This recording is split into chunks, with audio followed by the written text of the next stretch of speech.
నమస్తే, welcome to QTV media. AP సర్కార్ కొత్త అప్పులు చేయనుంది. ఉచిత పథకాలకు ఇతర అవసరాల నిమిత్తం ఈ అప్పులు చేసేందుకు సిద్ధమైంది.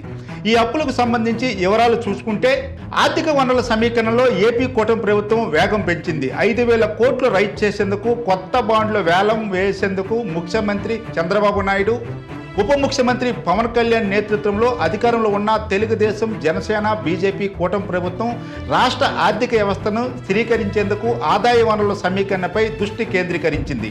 ముఖ్యంగా ఎన్నికల సమయంలో హామీ ఇచ్చిన సూపర్ 6 పథకాల అమలుకు అవసరమైన నిధుల కోసం ప్రభుత్వం రుణాలపైన ఎక్కువగా ఆధారపడుతుంది.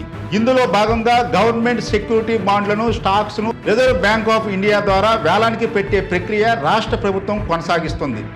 ఇప్పటికే దశల వారీగా వేలం కోట్ల రూపాయలు విలువైన స్టాక్, మద్యం, విదేశీ పెట్టుబడిదారుల సహా సంస్థల ముందు వేలం వేయబడిన విషయం తెలిసిందే. తాజాగా ఆర్బీఐ సమన్వయంతో 5,000 కోట్ల విలువైన స్టాక్స్ వేలానికి పెట్టడానికి ప్రభుత్వం సిద్ధమైంది. ఇవి ఈ నెల 5వ తారీఖున వేలానికి రానున్నవి. వాటి వివరాలు ఇలా ఉన్నవి. 1,500 కోట్ల విలువైన 2 విడతల స్టాక్స్, 2,000 కోట్లు విలువైన ఒక స్టాకు. ఈ మొత్తం 5,000 కోట్లు సమీకరించేందుకు వీటిని RBI core banking solution system ద్వారా వేలం వేయనున్నారు.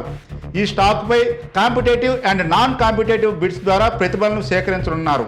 ఈ చర్యలు చూడగానే స్పష్టమవుతుంది, ప్రస్తుత ఆర్థిక పరిస్థితుల్లో ప్రభుత్వ పథకాల అమలు విషయంలో నిధులు సమీకరణను అత్యవసరతగా తీసుకుంటుంది. అయితే భారీ అప్పులపై ఆధారపడటం ఆర్థిక స్థిరత్వంపై ఎలాంటి ప్రభావం చూపుతుందనే అంశంపై ఆర్థిక విశ్లేషకులు శ్రద్ధగా గమనిస్తున్నారు.